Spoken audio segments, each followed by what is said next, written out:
रामकृष्ण हरी. आषाढी एकादशीच्या सर्वांना खूप खूप शुभेच्छा. आज आषाढी एकादशी मंगलमय दिवस आणि सर्वांना नवीन प्रेरणा देणारा, उत्साह वाढवणारा आणि वर्षभर आपल्याला जी ऊर्जा लागते ती ऊर्जा देणारा आजचा दिवस. आणि आजच्या या दिवसाचं सुरुवात मी आज करते फिल द हिल बाय ज्योती या यूट्यूब चॅनलमध्ये. तुम्हा सर्वांचं खूप खूप स्वागत आहे. आज आषाढी एकादशी आणि जसं मी मागच्या व्हिडिओमध्ये तुम्हाला सांगितलं होतं की आषाढी एकादशीचा उपवास हा प्रवास माझा कसा चालू झाला होता साबुदाण्याच्या खिचडीने. आणि आजचा 1.5 दिवसाचा जो उपवास आहे, 2 दिवस रादर, तर तो कशा प्रकारे मी करणार आहे किंवा मी काय पदार्थ नवीन बनवणार आहे ते आजच्या ब्लॉगमधून तुम्हाला दाखवत आहे. आज मी एक पदार्थ नवीन बनवणार आहे उपवासासाठी आणि तुम्हालाही आवडेल. अगदी सोपी रेसिपी आहे. जरूर करून पहा आणि आवडल्यास मला कमेंटमध्ये नक्की लिहा. माझ्या रेसिपीचं नाव आहे उपवासाचे धपाटे. रामकृष्ण हरी. ही रेसिपी अगदी मोजक्या सामानामध्ये होते. यासाठी मी इथे घेतले आहेत 4 बटाटे, ज्याची मी साल काढून घेतलेले आहेत, कच्चेच आहेत ते. त्यानंतर हे जे पीठ आहे ते आहे साबुदाण्याचं पीठ. आपले जे साबुदाणे आहेत ते मिक्सरला वाटून घेतले, त्याची बारीक पूड करून घेतले.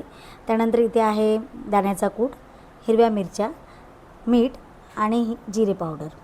तर आता हे बटाटे मी घेणार आहे किसून. माझं बटाटे झालेले आहेत किसून. आता ह्याच्यामध्ये आपण बाकीचे सगळे पदार्थ घालूया. तर ह्याच्यामध्ये मी प्रथम घालते साबुदाण्याचं पीठ जे आपण वाटून घेतलं होतं. हे नंतर मी लागलं तर आणखी घेईल.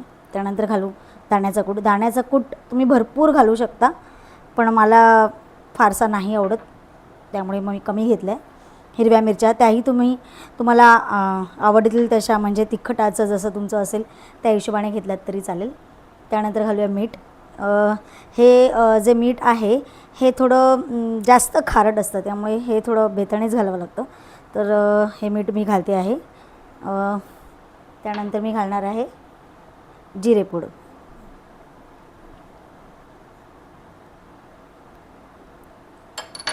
आता हे सगळं मी मिक्स करून घेणार आहे.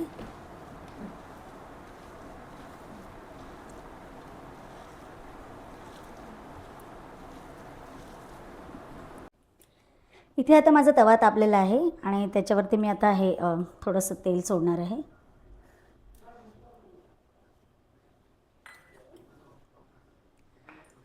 थोडंसं तेल गरम झाल्यावरती ह्याच्यावरती मी हातानेच हे थापटणार आहे.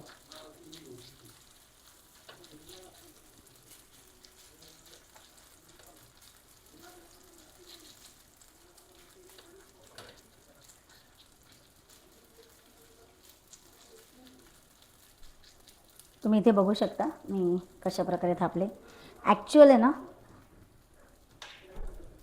हे जे धपाटे आम्ही म्हणतो म्हणजेच थालीपीठ, आमच्या गावी म्हणजे माझ्या वडिलांच्या गावी थालीपीठांना धपाटे म्हणतात. तर हे ते धपाटे. अजून थोडंसं मी तेल बाजूला सोडले, मध्ये मध्ये मी छोटे छोटे होल केले आणि त्यामध्ये देखील मी तेल सोडलं आहे. आता ह्याला थोडंसं शिजून देऊया आणि त्यासाठी मी हे झाकण ह्याच्यावर ठेवते. 2 ते 3 मिनटात हे प्रॉपर शिजेल.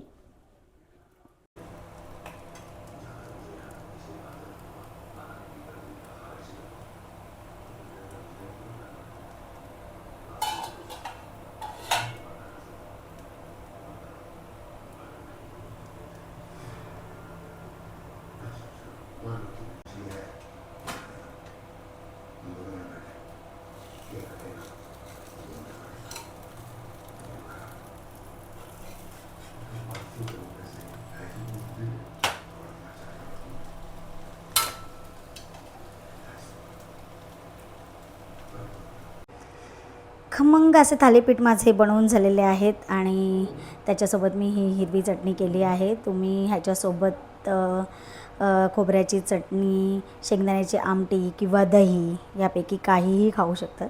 आता हे मी माझ्या पतींना, महेशला देते आहे टेस्ट करायला. बघूया त्याची काय रिॲक्शन येते. महेश, हे तुझ्यासाठी टेस्ट करून सांग कसं आहे ते. थँक्यू. खरं खरं सांगा, उगाच खोटी स्तुती नको आहे, नाही तर लोक म्हणतील की बायकोची नेहमीच तारीफ करतो. नेहमीप्रमाणेच अतिशय उत्कृष्ट झालेले आहे. क्रिस्पी आणि मऊ ह्याचा उत्तम संगम झालेला आहे ह्या थालीपीठामध्ये. असं बोलले जाते की हृदयाचा रस्ता पोटातनं जातो, ते अशा काही चांगल्या पदार्थातनं म्हणजे प्रूव्ह होते आहे. आणि अजून एक गोष्ट, हा एक सात्विक पदार्थ आहे, त्याच्यामुळे अशा गोष्टींची चव वेगळीच असते.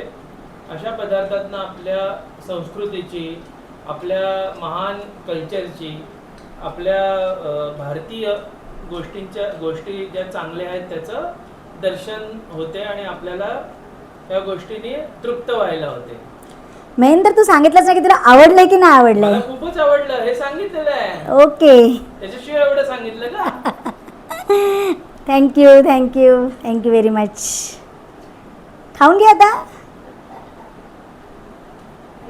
ब्लॉगला इथेच एंड करते आणि तुम्ही मजा घ्या, फराळाचे नवीन नवीन पदार्थ खा आणि एन्जॉय करा.